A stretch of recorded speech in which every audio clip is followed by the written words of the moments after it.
My father had a small estate in Nottinghamshire. I was the third of 5 sons.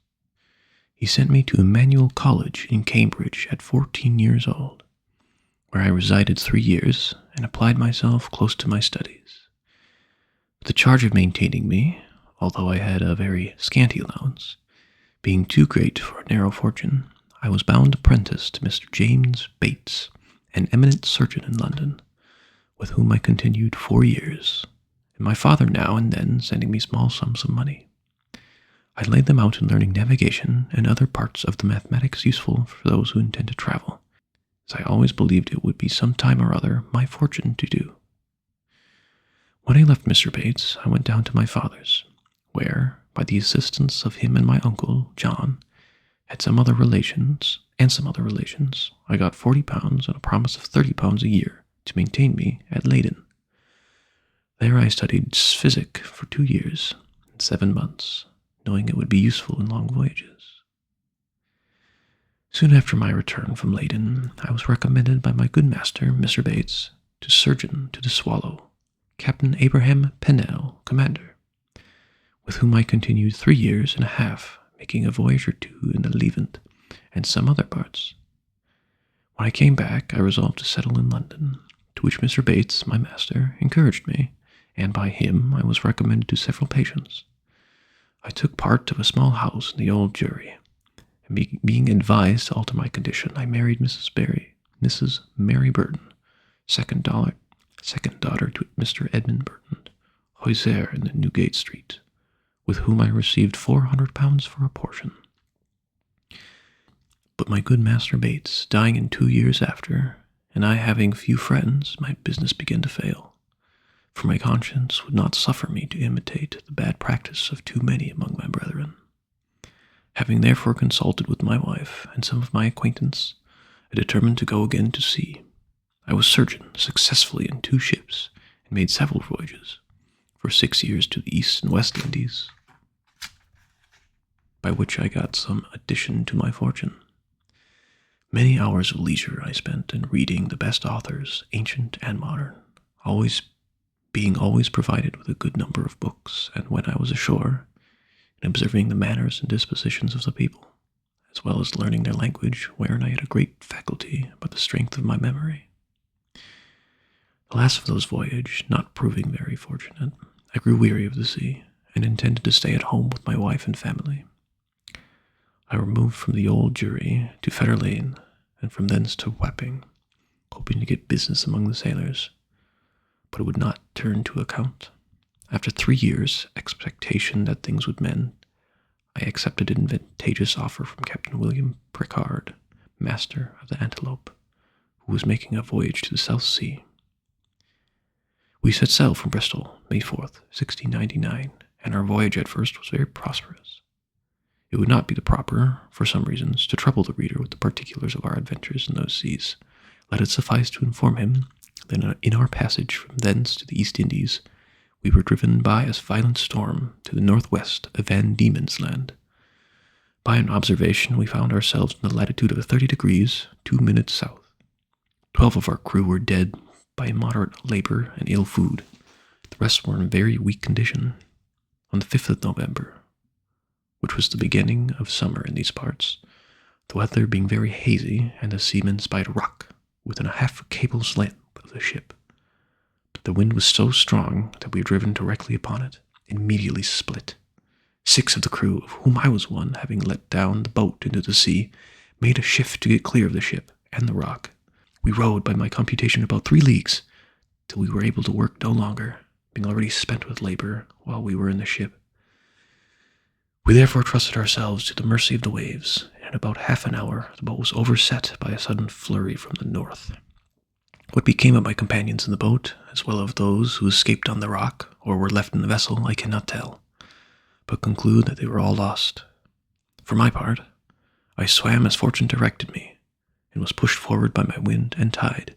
I often let my legs drop, and could feel no bottom, but when I was almost gone, and able to struggle no longer, I found myself within my depth, and by this time the storm was much abated. The declivity was so small that I walked near a mile before I got to the shore, which I conjectured was about 8 o'clock in the evening. I then advanced forward near half a mile, but could not discover any signs of houses or inhabitants. At least I was in so weak condition that I did not observe them. I was extremely tired, and with that, and the heat of the weather, and about half a pint of brandy that I had drank as I left the ship, I found myself inclined to sleep. I lay down on the grass, which was very short and soft, where I slept sounder than ever. I remember to have done in my life, as I reckoned, above 9 hours, for when I awakened, it was just daylight. I attempted to rise, but was not able to stir. For as I happened to lay on my back, I found my arms and legs were strongly fastened to each side on the ground, and my hair, which was long and thick, tied down in the same manner. I likewise felt several slender ligatures across my body, from my armpits to my thighs. I could only look upwards, and the sun began to grow hot, and the light offended my eyes. I heard a confused noise about me, but in the posture I lay, I could see nothing except the sky. In a little time I felt something alive moving on my left leg, which, advancing gently forward over my breast, came almost up to my chin. When, bending my eyes downward as much as I could, I perceived it to be a human creature, not 6 inches high, with a bow and arrow on his hands, and a quiver at his back. In the meantime, I felt at least 40 more of the same kind, as I conjectured, following the first. I was in the utmost astonishment, and roared so loud that they all ran back in a fright, and some of them, as I was afterwards told, were hurt with the falls they got by leaping from my sides upon the ground. However, they soon returned, and one of them, who ventured so far as to get a full sight of my face, lifting his hands and eyes by way of admiration, cried out in a shrill but distinct voice, "Equina de Gull!"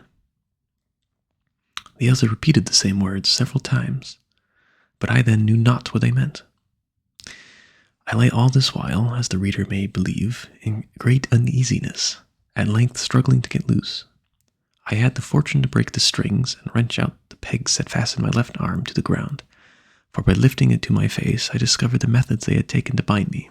At the same time, with a violent pull, which gave me excessive pain, I a little loosened by the strings that tied down my hair on the left side, so that I was just able to turn my head about 2 inches, but the creatures ran off a second time, before I could seize them, whereupon there was a great shout in a very shrill accent, and after it ceased, I heard one of them cry again aloud, "Tulgo Fonak," when in an instant I felt above 100 arrows discharged on my left hand, which pricked me like so many needles, and besides they shot another flight into the air, as we do bombs in Europe, whereof many, I suppose, fell on my body, though I felt them not, and some on my face, which I immediately covered with my left hand. When this shower of arrows was over, I fell a-groaning with grief and pain, and then striving again to get loose, they discharged another volley, larger than the first, and some of them attempted with spears to stick me in the sides, but by good luck, I had on me a buff jerkin, which they could not pierce. I thought it was the most prudent method to lie still, and my design was to continue so till night, when, my left hand already being loose, I could easily free myself. As for the inhabitants, I had reason to believe I might be a match for the greatest armies they could bring against me, if they were all of the same size when him what I saw. But fortune disposed otherwise of me. When the people observed I was quiet, they discharged no more arrows, but by the noise I heard, I knew their numbers increased. And about 4 yards from me, over against my right ear, I heard a knocking, for above an hour, like that of people at work. When turning my head that way, as well as the pegs and strings would permit me, I saw a stage erected, about 1.5 feet from the ground, capable of holding 4 of the inhabitants, with 2 or 3 ladders to mount it. From whence one of them, who seemed to be a person of quality, made me a long speech, whereof I understood not one syllable. But I should have mentioned that before the principal person began his orientation, he cried out 3 times, "Lengro de Hul San." These words and the former were afterward repeated and explained to me. Whereupon immediately about 50 of the inhabitants came and cut the strings that fastened the left side of my head, which gave me the liberty of turning it to the right, and observing the person and gesture of him who was to speak. He appeared to be of middle age, and taller than any of the three who attended him, whereof one was a page that held up his train and seemed to be somewhat longer than my middle finger. The other two stood one on each side to support him. He acted every part of an orator, and I could observe many periods of threatenings and others of promises, pity, and kindness. I answered in a few words, but in the most submissive manner, lifting up my left hand and both my eyes to the sun, as calling him for a witness. And being almost famished with hunger, having not eaten a morsel for some hours before I left the ship, I found the demands of nature so strong upon me that I could not forbear showing my impatience, perhaps against the strict rules of decency, by putting my finger frequently on my mouth to signify that I wanted food. The Hurgo, for whom they call a great lord, as I afterward learnt, understood me very well. He descended from the stage and commanded that several ladders should be applied to my sides, on which above 100 of the inhabitants mounted, and walked towards my mouth, laden with baskets full of meat, which had been provided and sent thither by the king's orders, upon the first intelligence he received of me. I observed that there was the flesh of several animals, but could not distinguish them by taste. There were shoulders, legs, and loins, shaped like those of mutton, and very well dressed, but smaller than the wings of a lark. I ate them by 2 or 3 at a mouthful, and took 3 loaves at a time, about the bigness of musket bullets. They supplied me as they could, showing 1,000 marks of wonder and astonishment at my bulk and appetite. I had made them another sign that I wanted drink. They found by my eating that a small quantity would not suffice me, and being a most ingenious people, they slung up with great dexterity one of their largest hogsheads, and rolled it towards me, and rolled it towards my hand, and beat out the top. I drank it at a draught, which I might well do, for it did not hold half a pint, and tasted like small wine of Burgundy, but much more delicious. They brought me a second hogshead, which I drank in the same manner, and made signs for more, but they had none to give me. When I had performed those wonders, they shouted for joy, and danced upon my breast, repeating several times, as they did at first, Hekadigul. They made me a sign that I should throw down the 2 hogsheads, but first warning the people below to stand out of the way, crying aloud, Borach mi vola. And when they saw the vessels in the air, there was a universal shout of Hekadigal. I confess I was quite tempted, while they were passing backwards and forwards on my body, to seize 40 or 50 of them in my fist that came in my reach, and dash them against the ground. But the resemblance of what I had felt, which probably might not be the worst they could do, and the promise of honor I made them, for so I interpreted my submissive behavior, soon drove out these imaginations. Besides, I now considered myself as bound by the laws of hospitality to a people who had treated me with so much experience and magnificence. However, in my thoughts, I could not sufficiently wonder at the intrepidity of these diminutive mortals, who durst venture to mount and walk upon my body, while one of my hands was at liberty, without trembling at the very sight of so prodigious a creature as I might appear to them. After some time, when they observed that I had made no more demands for meat, there appeared before me a person of high rank from His Imperial Majesty. His Excellency, having mounted on the small of my right leg, advanced forward up to my face, with about a dozen of his retinue, and producing his credentials under the signet royal, which he applied close to my eyes, he spoke about 10 minutes, without any signs of anger, but with a kind of determinate resolution, often pointing forwards, which, as I afterwards found, was towards the capital city, about half a mile distant. Whether it was agreed by His Majesty in council that I must be conveyed, I answered in few words, made a sign with my hand that was loose, pointing it to the other, but over His Excellency's head, for fear of hurting him or his train, and then to my own head and body, to signify that I desired my liberty. It appeared that he understood me well enough. He shook his head by way of disapprobation, and held his hand in a posture to show that I must be carried as prisoner. However, he made other signs to let me understand that I should have meat and drink enough, and very good treatment. Whereupon I once more thought of attempting to break my bonds, but again when I felt the smart of their arrows upon my face and hands, which were all in blisters, and many of the darts still sticking in them, and observing likewise that the number of my enemies increased, I gave tokens to let them know that they might do with me as they pleased. Upon this, the Hergo and his train withdrew as much civility and cheerful contentedness. Soon after I heard a general shout, with frequent repetitions of the word Pleplum Celan, and I felt a great number of the people on my left side relaxing the cords to such a degree that I was able to turn upon my right. But before this they had daubed my face and both my hands with a sort of ointment very pleasant to the smell, which in a few minutes removed all the smart of the arrows. These circumstances, adding to the refreshment I had received by their victuals and drink, which were very nourishing, disposed me to sleep. I slept about 8 hours, as I was afterwards assured, and it was no wonder, for the physicians, by the Emperor's order, had mingled a sleepy potion in the hogsheads of wine. It seems that upon the first moment I was discovered sleeping on the ground after my landing, the Emperor had early notice of it by an express, and determined in council that I should be tied in this manner as I related.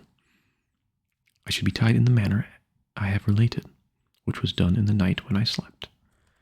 That plenty of meat and drink should be sent to me, and a machine prepared to carry me to the capital city. This resolution perhaps may appear very bold and dangerous. I am confident would not be imitated by any prince in Europe on like the occasion.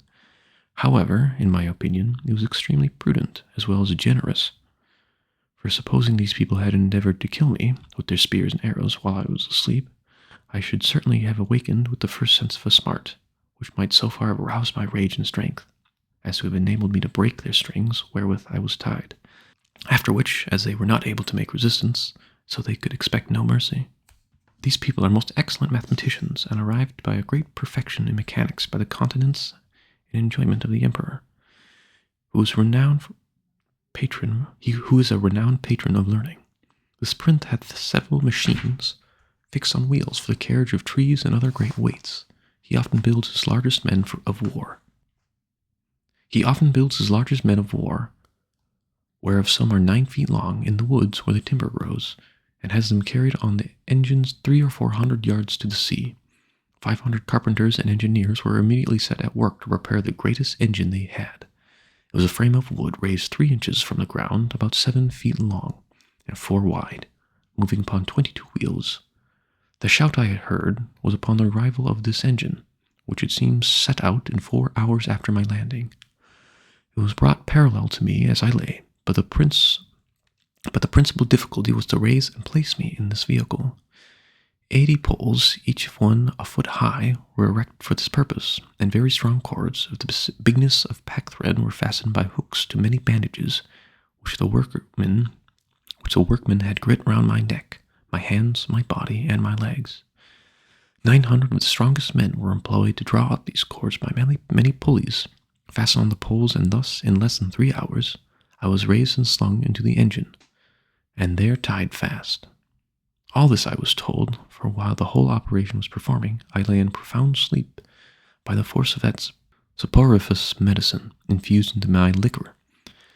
1,500 of the Emperor's largest horses, each about 4.5 inches high, were employed to draw me towards the metropolis, which, as I said, was half a mile distant. About 4 hours after we began our journey, I awakened to find a ridiculous accident, for the carriage being stopped a while to adjust something that was out of order. 2 or 3 of the young natives had the curiosity to see how I looked when I was asleep. They climbed up on the engine and advanced very softly to my face. One of them, an officer in the guards, put the sharp end of his half-pike a good way up into my left nostril, which tickled my nose like a straw, and made me sneeze violently, whereupon they stole off unperceived, and it was 3 weeks before I knew the cause of my awakening so suddenly. We made a long march the remaining part of the day, and rested at each night, with 500 guards on each side of me, half with torches and half with bows and arrows, ready to shoot me if I should offer to stir. The next morning at sunrise we continued our march, and arrived within 200 yards of the city gates about noon. Their emperor and all his court came out to meet us, but his great officers would by no means suffer his majesty to endanger his person by mounting on my body. At the place where the carriage stopped there stood an ancient temple, esteemed to be the largest in the whole kingdom, which, having been polluted some years before by an unnatural murderer, was, according to the zeal of those people, looked on as profane, and therefore had been applied to common uses, and all the ornaments and furniture carried away. In this edifice it was determined I should lodge. The great gate founding the north was about 4 foot high and almost 2 foot wide, though which I could easily creep. On each side of the gate was a small window, not above 6 inches from the ground. Into that on the left side the king's smiths conveyed 11 chains, like those that hang to a lady's watch in Europe, and almost as large, which were locked to my left leg with 36 padlocks. Over against the temple, on the other side of the great highway, at 20-foot distance, there was a turret at least 5 feet high. Here the emperor ascended, with many provincial lords of his court, to have an opportunity of viewing me, as I was told, for I could not see them. It was reckoned that above 100,000 inhabitants came out of the town upon the same errand, and in spite of my guards, I believe there could not be fewer than 10,000.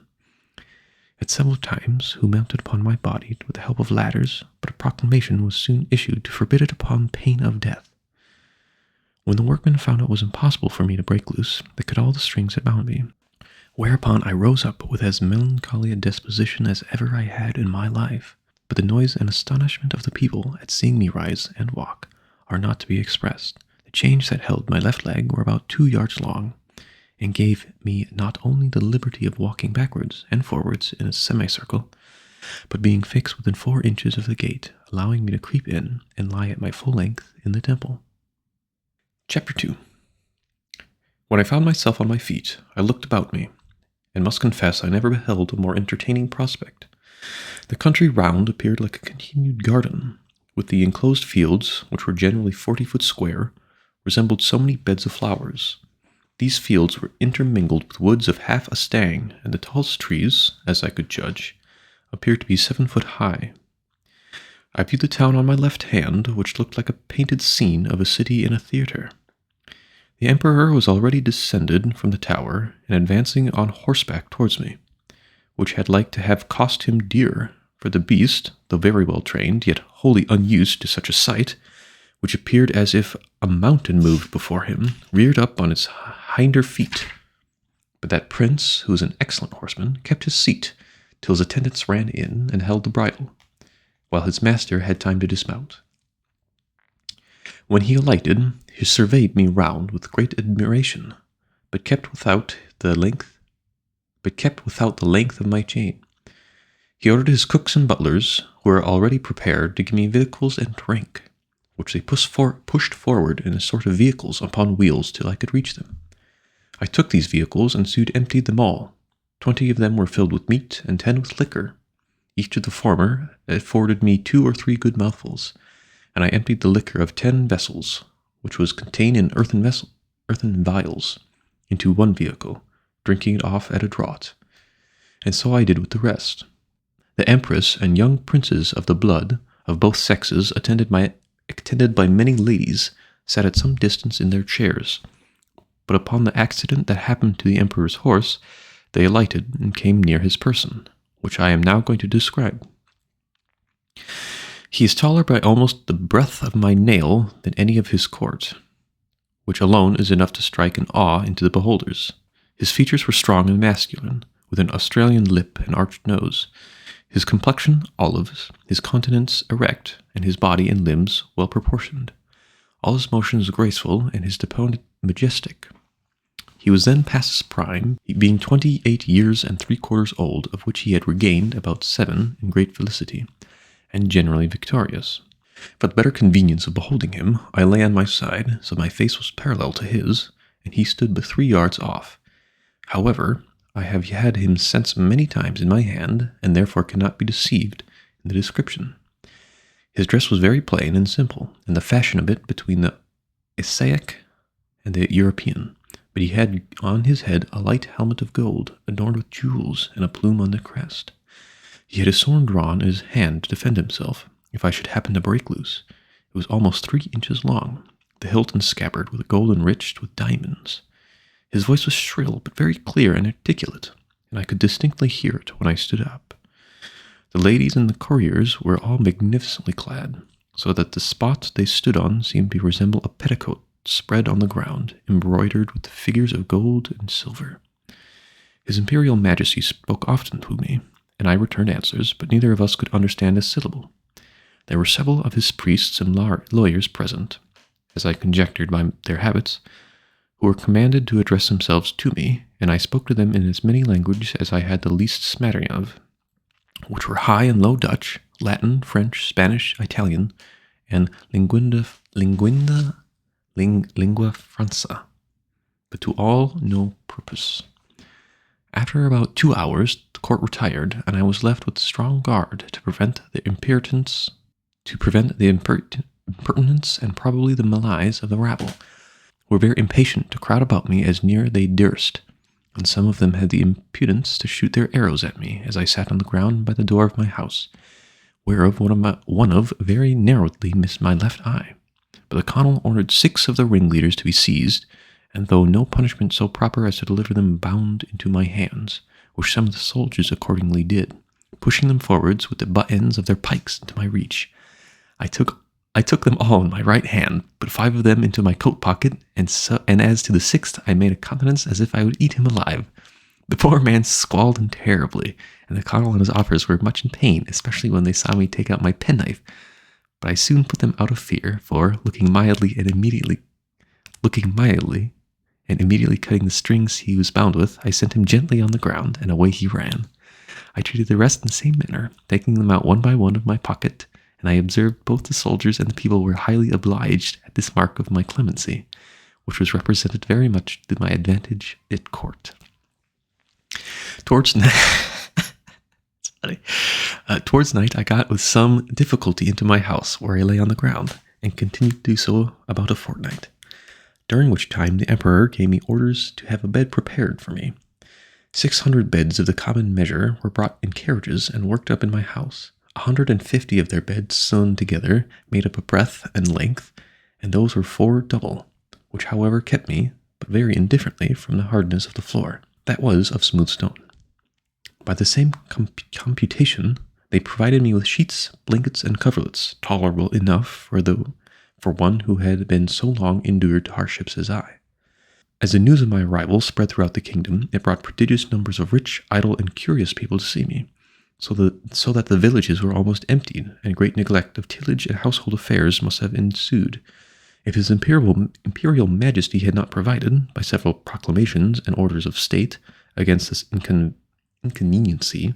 He directed that those who had already beheld me should return home, and not presume to come within 50 yards of my house without the license from court, whereby the secretaries of state got considerable fees. In the meantime, the emperor had frequent councils to debate what course should be taken with me, and I was afterwards assured by a particular friend, a person of great quality, who was looked upon to be as much the secret as any, that the court was under many difficulties concerning me. They apprehended my breaking loose, that my diet would be very expensive and might cause a famine. Sometimes they determined to starve me, or at least to shoot me in the face and hands with poisoned arrows, which would soon dispatch me. But again they considered that the stench of so large a carcass might produce a plague in the metropolis, and probably spread through the whole kingdom.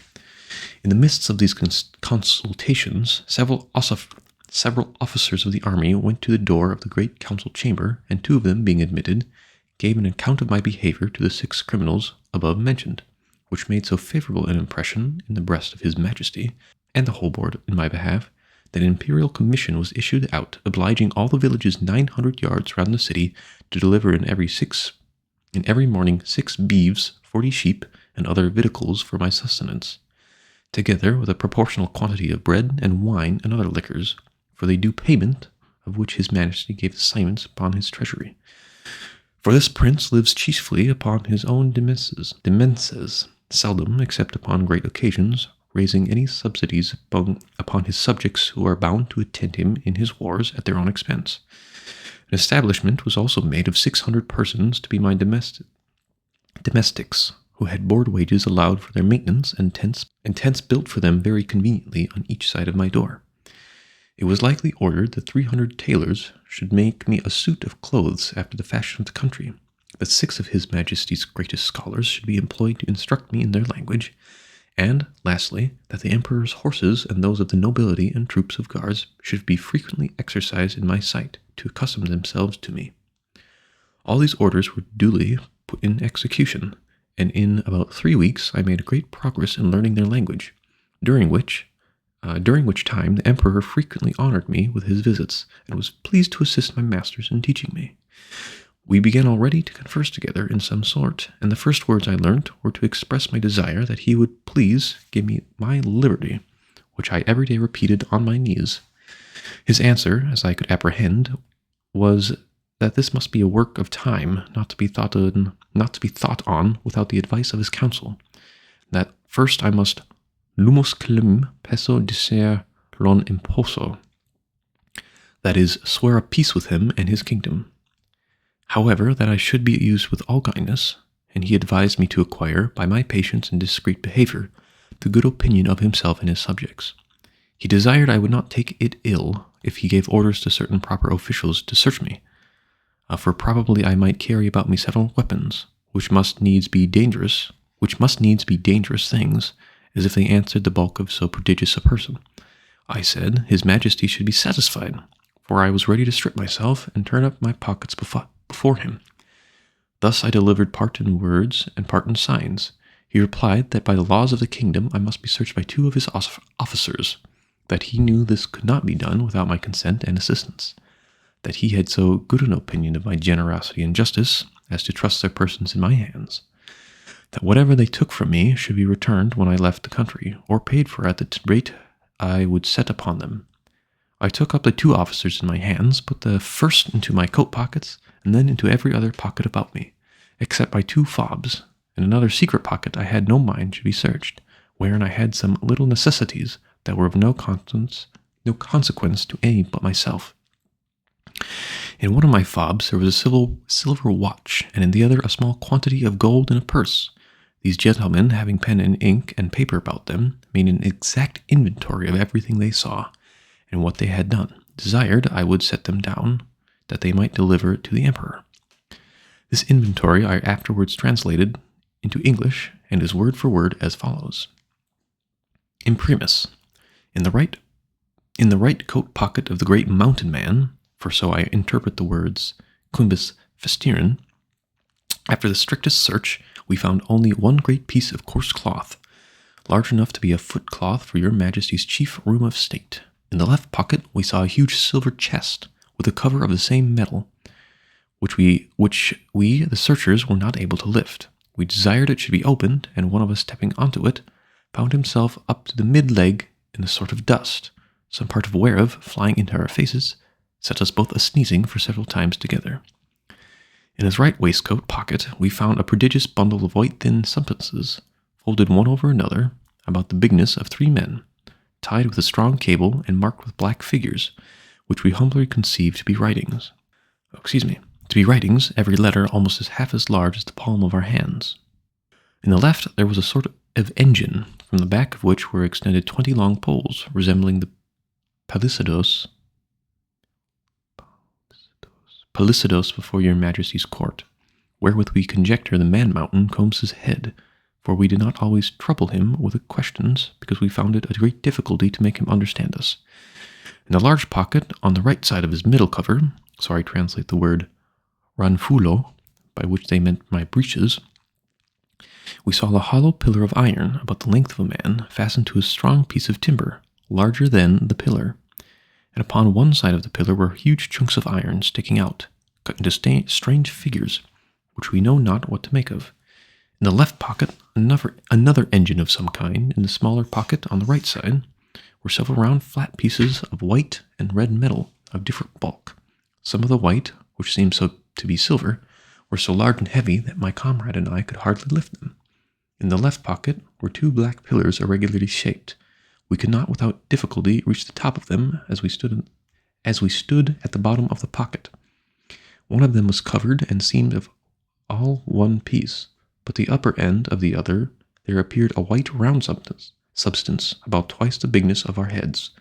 Within each of these was enclosed a prodigious plate of steel, which by our orders we obliged him to show us, because we apprehended they might be dangerous engines. He took them out of their cases and told us that in his own country his practice was to shave his beard with one of these, and to cut his meat with the other. There were 2 pockets which we could not enter. These he called his fobs. They were 2 large slits cut into the top of his middle cover, that squeezed close by the pressure of his belly. Of the right fob hung a great silver chain with a wonderful kind of engine at the bottom. We directed him to draw out whatever was fastened to that chain, which appeared to be a globe, half silver, and half of some transparent metal, for on the transparent side we saw certain strange figures circularly drawn, and thought we could touch them, till we found our fingers stopped by the lucid substance. He put his engine to our ears, which made an incessant noise, like that of a watermill, and we conjecture it is either some unknown animal or the god that he worships. But we were more inclined to the latter opinion, because he assures us, if we understood him right, for he expressed himself very imperfectly, that he seldom did anything without consulting it. He called it his oracle, and said it pointed out the time for every action of his life. From the left fob he took out a net large enough for a fisherman, but contrived to open and shut it like a purse, and served him for the same use. We found therein several massy pieces of yellow metal, which, if they be real gold, must be of immense value. Having thus, in obedience to your Majesty's commands, diligently searched all his pockets, we observed a girdle about his waist made of the hide of some prodigious animal, from which, on the left side, hung a sword of the length of 5 men, and the right, a bag or pouch, divided into 2 cells, each cell capable of holding 3 of your Majesty's subjects. In one of these cells were several globes or balls of the most ponderous metal, about the bigness of our hands and requiring a strong hand to lift them. The other cell containing a heap of certain black grains, but of no great bulk or weight, for we could hold above 50 of them in the palms of our hands. This is an exact inventory of all that we found about the body of the mountain man, who used us with great civility and due respect to your Majesty's commission. Signed and sealed on the 4th day of the 89th moon of your Majesty's auspicious reign. Clefren Frilac, Merci Frilac. When this inventory was read over to the Emperor, he directed me, although in very gentle terms, to deliver up several particulars. He first called for my scimitar, which I took out, scabbard and all.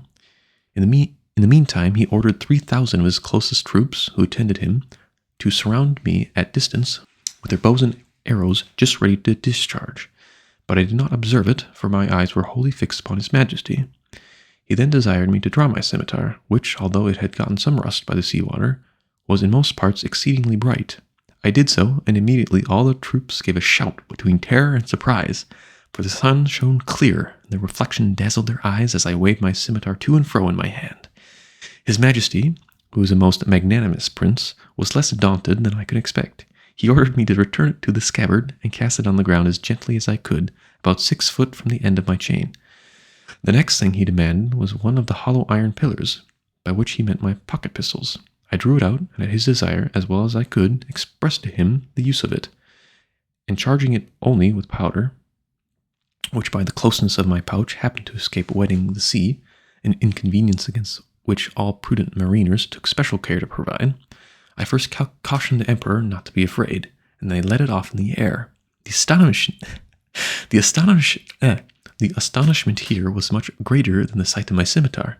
Hundreds fell down as if they had been struck dead, and even the Emperor, although he stood his ground, could not recover himself in some time. I delivered up both my pistols in the same manner as I had done my scimitar, and then my pouch of powder and bullets, begging him that the former might be kept from fire, for it would kindle with the smallest spark and blow up his imperial palace in the air. I likewise delivered up my watch, which the Emperor was very curious to see, and commanded 2 of his tallest yeomen of the guards to bear it on a pole upon their shoulders, as draymen in England do a barrel of ale. He was amazed at the continual noise it made and the motion of the minute hand, which he could easily discern. For their sight is much more acute than ours, and asked the opinions of the learned men about him, which were more various and remote, as the reader may well imagine without my repeating. Although indeed I could not very perfectly understand them, I gave up my silver and copper money, my purse with 9 large pieces of gold, and some smaller ones, my knife and razor, my comb and silver snuff-box, my handkerchief and my journal book. My scimitar, pistols, and pouch were conveyed in carriages to His Majesty's stores, but the rest of the goods were returned to me. I had, as I before observed, one private pocket which escaped their search, wherein there is a pair of spectacles, which I sometimes use for the weakness of my eyes, a pocket persuasive, and several other little conveniences, which, being of no consequence to the emperor, I did not think myself bound in honor to discover, and I apprehended they might be lost or spoiled if I ventured them out of my possession. Chapter 3. My gentleness and good behavior had gained so far on the emperor and his court, and indeed upon the army and people in general, that I began to conceive hopes of getting my liberty in a short time. I took all possible methods to cultivate the favorable disposition. The natives came by degrees to be less apprehensive of any danger from me. I would sometimes lie down and let 5 or 6 of them dance on my hand, and at last the boys and girls would venture to come and play in hide and seek in my hair. I had now made a good progress in understanding and speaking their language. The emperor had a mind one day to entertain me with several of the country shows, wherein they exceeded all nations I have known, both for dexterity and magnificence. I was diverted with none so much as that of the rope dancers, performed upon a slender white thread, extended about 2 feet and 12 inches from the ground, upon which I shall desire liberally, with the reader's patience, to enlarge a little. This diversion is only practiced by those persons who are candidates for great employments and high favor at court. They were trained in this art from their youth, and are not always of noble birth or liberal education. When a great office is vacant, either by death or disgrace, which often happens, 5 or 6 of those candidates petition the emperor to entertain his majesty and the court with a dance on the rope, and whoever jumps the highest without falling succeeds in the office. Very often the chief ministers themselves are commanded to show their skill, and to convince the emperor that they have not lost their faculty. Flimnap, the treasurer, is allowed to cut a caper on a straight rope, at least an inch higher than any other lord in the whole empire. I have seen him do the somerset several times together upon a trencher fixed on the rope, which is no thicker than a common pack-thread in England. My friend Reldresol, principal secretary for the private affairs, is, in my opinion, if I am not partial, the second after the treasurer. The rest of the great officers are much upon a par. These diversions are often attended with fatal accidents, whereof great numbers are on record. I myself have seen 2 or 3 candidates break a limb, but the danger is much greater when there are ministers themselves commanded to show their dexterity, for by contending to excel themselves and their fellows, they strain so far that there is hardly one of them who hath not received a fall, and some of them 2 or 3. I was assured that a year or 2 before my arrival, Flimnap would have infallibly broke his neck, if one of the king's cushions that accidentally lay on the ground had not weakened the force of his fall. There is likewise another diversion, which is only shown before the emperor and empress, and the first minister, upon particular occasions. The emperor lays on the table 3 fine silken threads of 6 inches long. One is blue, the other red, and the third green. These threads are proposed as prizes for those persons who the emperor hath a mind to distinguish by a particular mark of his favor.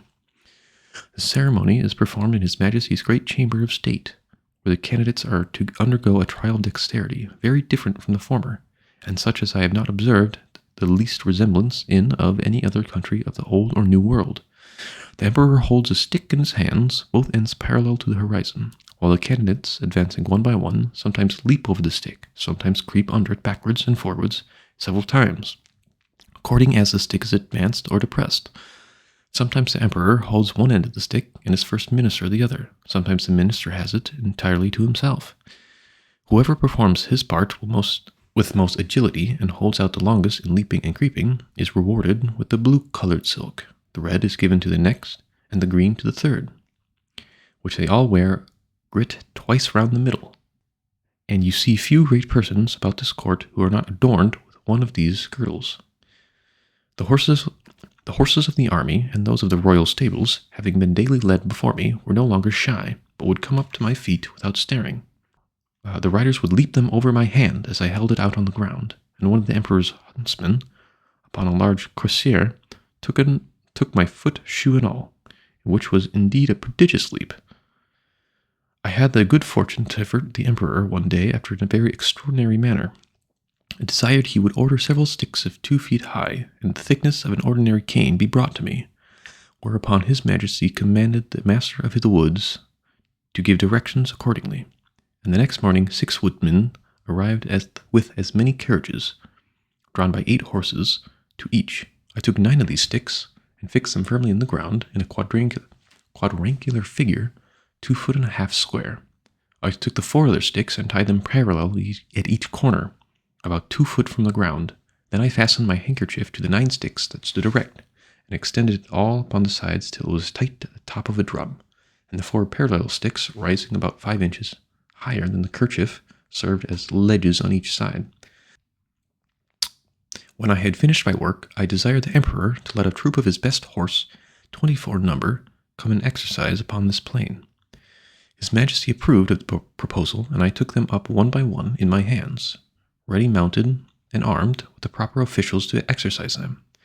As soon as they got into order, they divided into 2 parties, performed mock skirmishes, discharging blunt arrows, drew their swords, fled and pursued, attacked and retired, and in short, discovered the best military discipline I have ever beheld. The parallel sticks secured them and their horses from falling over the stage, and the emperor was so much delighted that he ordered this entertainment to be repeated several days, and once was pleased to be lifted up and given the word of command, and with great difficulty persuaded even the empress herself to let me hold her in her close chair within 2 yards of the stage, from whence she was able to take a full view of the whole performance. It was my good fortune that no ill accident happened in these entertainments. Only once a fiery horse, that belonged to one of the captains, pawing with his hoof, struck a hole in my handkerchief, and his foot slipping, he overthrew his rider and himself. But I immediately relieved them both. In covering the hole with one hand, I set down the troop with the other. In the same manner I took them up. The horse that fell was strained in the left shoulder, but its rider got no hurt, and I repaired my kerchief as well as I could. However, I would not trust the strength of it any more in such dangerous enterprises. About 2 or 3 days before I was set at liberty, as I was entertaining the court with these kind of feats, there arrived an express to inform his majesty that some of his subjects riding near the palace, where I was first taken up, had seen a great black substance lying in the ground, very oddly shaped, extending its edges round as wide as his majesty's bedchamber, and raising up in the middle as high as a man. That it was no living creature, as they first apprehended it to be, for it lay on the grass without motion, and some of them had walked round it several times. That by mounting upon each other's shoulders, they had gotten to the top, which was flat and even, and stamping upon it, they found it was hollow within, that they humbly conceived it must be something belonging to the mountain man, and if his majesty pleased, they would undertake to bring it with only 5 horses. I presently knew what they meant, and was glad at heart to receive this intelligence. It seems upon my first reaching the shore after our shipwreck, I was in such confusion that before I came to the place where I went to sleep, my hat, which I had fastened with a string to my head while I was rowing, had struck on all the time I was swimming. I had fastened with a string to my head while I was rowing, and had stuck on all the time I was swimming, fell off after I came to land. The string, as I conjecture, breaking by some accident which I never observed, but thought my hat had been lost at sea. I entreated his imperial majesty to give orders it should be brought to me as soon as possible, describing to him the use and nature of it, and the next day the wagoners arrived with it, but not in very good condition. They had bored 2 holes in the brim within 1.5 inches of the edge, and fastened 2 hooks in the holes. These hooks were tied by a long cord to the harness, and thus my hat was dragged along for above half an English mile. But the ground in that country being extremely smooth and level, it received less damage than I expected. 2 days after this adventure, the emperor, having ordered that part of his army which quarters in and about his metropolis to be in readiness, took a fancy of diverting himself in a singular manner. He desired I would stand like a colossus with my legs as far asunder as I conveniently could. He then commanded his general, who was an old experienced leader, and a great patron of mine, to draw up his troops in close order and march them under me, the foot by 24 in breast, and the horse by 16, with drums beating, colors flying, and pikes advanced. This body consisted of 3,000 foot and 1,000 horse. I had set so many memorials and petitions for my liberty that His Majesty at length mentioned the matter first in the cabinet, and then in full council, where it was opposed by none, except Skyrish Bogolum, who was very pleased, without any provocation, to be my mortal enemy. But it was carried against him by the whole board, and confirmed by the emperor that the minister was Galbit, or an admiral of the realm, very much in his master's confidence, and a person well versed in affairs, but of morse and sour complexion. However, he was at length persuaded to comply, but prevailed that the articles and conditions upon which I should be set free, and to which I must swear, should be drawn up by himself. These articles were brought to me by Skyrish Bogolum in person, intended by the 2 under-secretaries and several persons of distinction. After they were read, I was demanded to swear to the performance of them, first in the manner of my own country, and afterwards in the method prescribed by their laws, which was to hold my right foot in my left hand, to place my middle finger of my right hand on the crown of my head, and my thumb on the tip of my right ear. But because the reader may perhaps be curious to have some idea of the style and manner of the expression peculiar to that people, as well as to know the articles upon which I recovered my liberty, I have made a translation of the whole instrument, word for word, as near as I was able, which here I offer to the public. Golbasto marmaren evlem gudildo schiffen molioli Gue, most mighty emperor of Lilliput, delight and terror of the universe, whose dominions extend 5,000 blutsrings, which is about 12 miles in circumference, to the extremities of the globe, monarch of all monarchs, taller than the sons of men, whose feet pass down to the center and whose head strikes against the sun, at whose nod the princes of the earth shake their knees, pleasant as the spring, comfortable as the summer, fruitful as autumn, dreadful as winter. His most sublime majesty proposeth to the mountain man, lately arrived at our celestial dominions, and following articles which by solemn oath he shall be obliged to perform. First, the mountain man shall not depart from our dominions without our license under our great seal. Second, he shall not presume to come into our metropolis without our express order, at which time the inhabitants shall have 2 hours warning to keep within their doors. Third, the said mountain man shall confide his walks to our principal high roads, and not offer to walk or lie down in a meadow or field of corn. Fourth, as he walks the said roads, he shall take the utmost care not to trample upon the bodies of any of our loving subjects, their horses, carriages, nor taketh any of our said subjects into his hands without their own consent. Fifth, if an express requires extraordinary dispatch, the mountain man shall be obliged to carry in his pocket the messenger and horse a 6-day journey, once in every moon, and return the said messenger back, if so required, safe to our imperial presence. Sixth, he shall be our ally against our enemies in the island of Belafuku, and do his utmost to destroy their fleet, which is now preparing to invade us. Seventh, that the said mountain man shall, at his times of leisure, be aiding and assisting to our worksmen, and helping to raise certain great stones towards covering the wall of the principal park and other royal buildings. Eighth, that the said mountain man shall, in 2 moons' time, deliver in an exact survey of the circumference of our dominions by a computation of his own paces round the coast.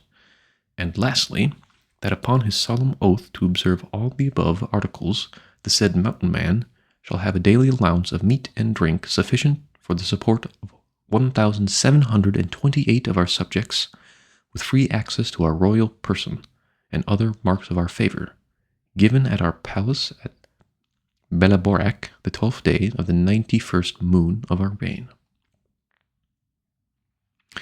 I swore and subscribed to these articles with great cheerfulness and content, although some of them were not so honorable that I could have wished, which proceeded wholly from the malice of Skyrish Bogolum, the High Admiral, whereupon my chains were immediately unlocked, and I was at full liberty.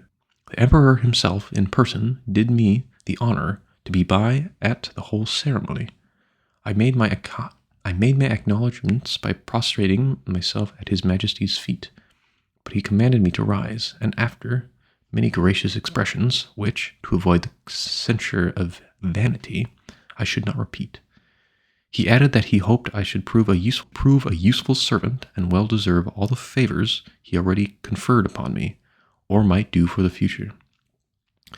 The reader may please to observe that in the last article for the recovery of my liberty, the Emperor stipulates to allow me a quantity of meat and drink sufficient for the support of 1,728 Lilliputans.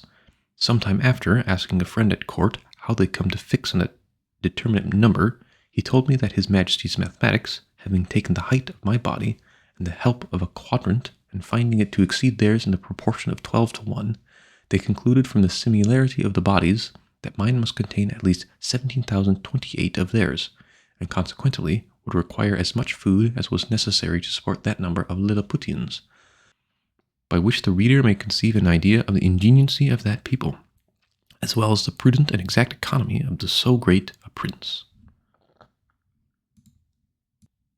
Chapter 4. The first request I made after I had obtained my liberty was that I might have a license to see Mildendo, the metropolis, which the Emperor easily granted me, but with a special charge to do no hurt either to the inhabitants or their houses. The people had noticed by proclamation of my design to visit the town. The wall which encompassed it is 2 feet and a half high, and at least 11 inches broad, so that a coach and horses may be driven very safely round it, and is flanked with strong towers at 10-foot distance. I stepped over the great western gate and passed very gently and sidling through the 2 principal streets, only in my short waistcoat, for fear of damaging the roofs and eaves of the house with the skirts of my coat.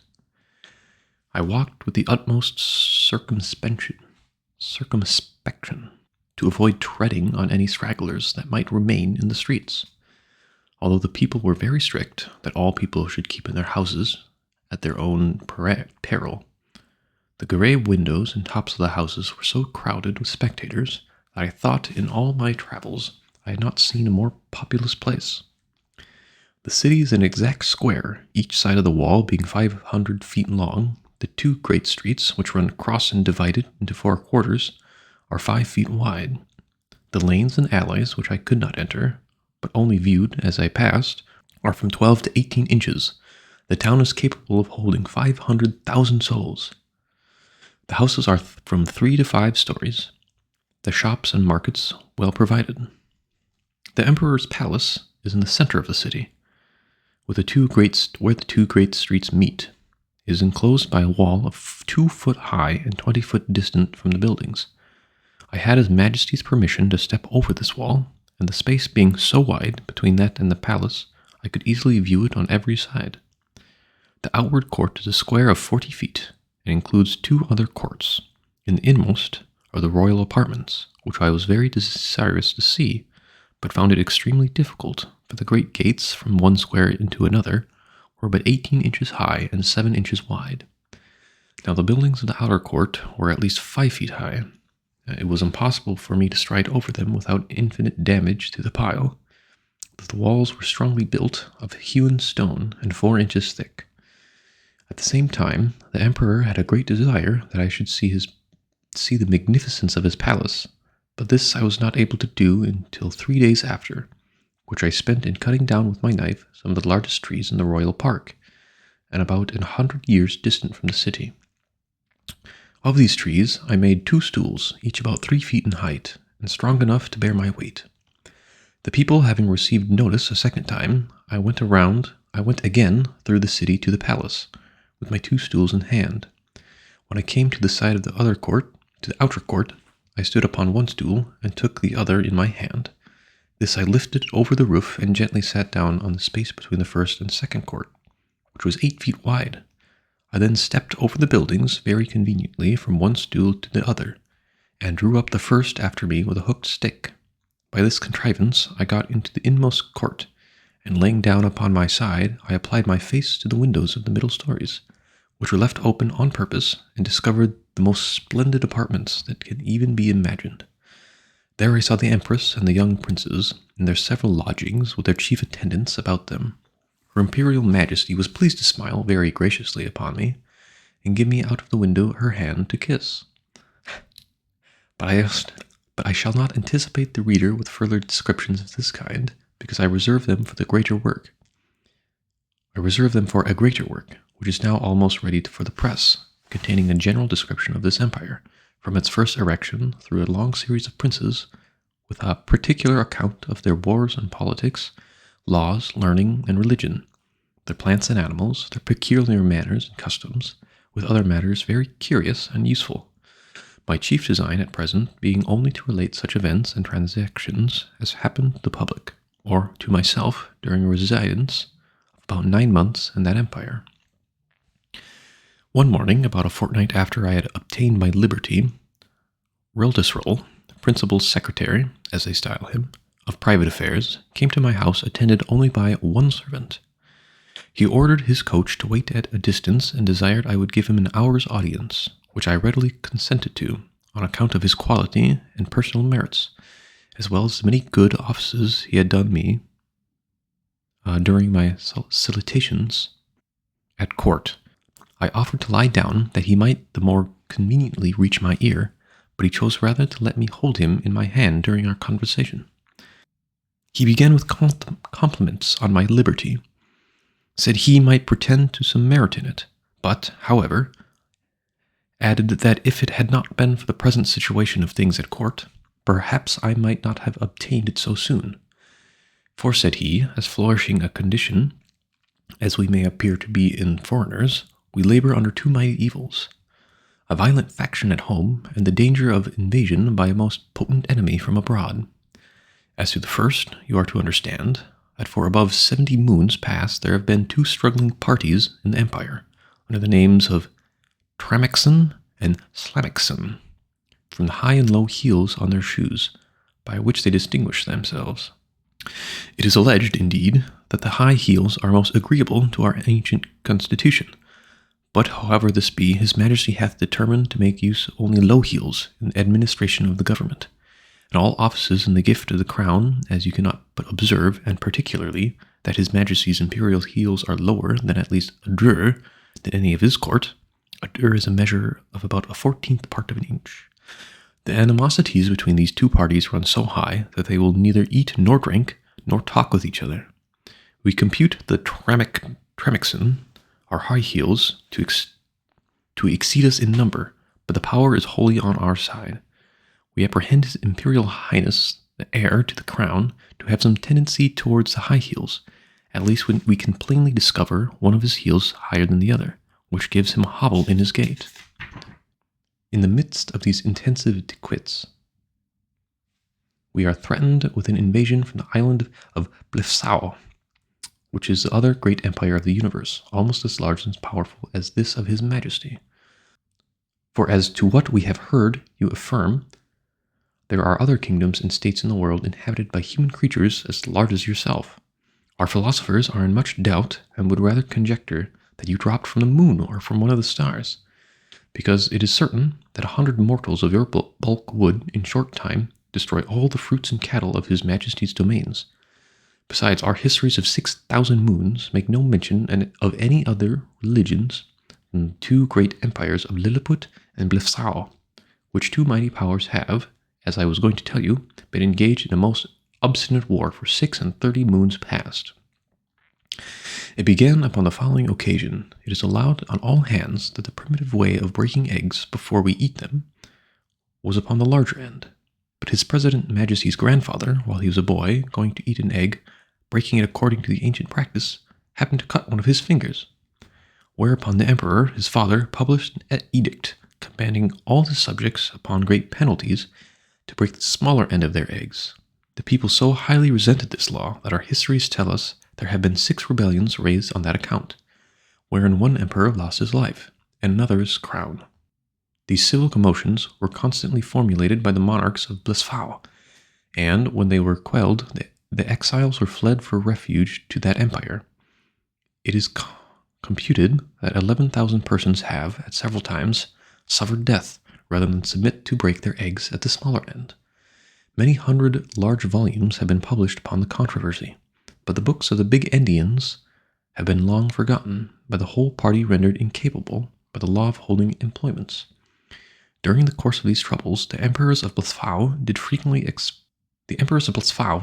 expostulate by their ambassadors, accusing us of making a schism in religion by offending against a fundamental doctrine of our great prophet Lustrog in the 54th chapter of the Brundekerl, which is their Elkhorn.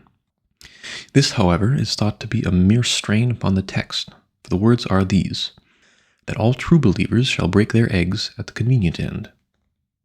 And which is the convenient end seems, in my humble opinion, to be left as every man's conscience, or at least in the power of the chief magistrate to determine.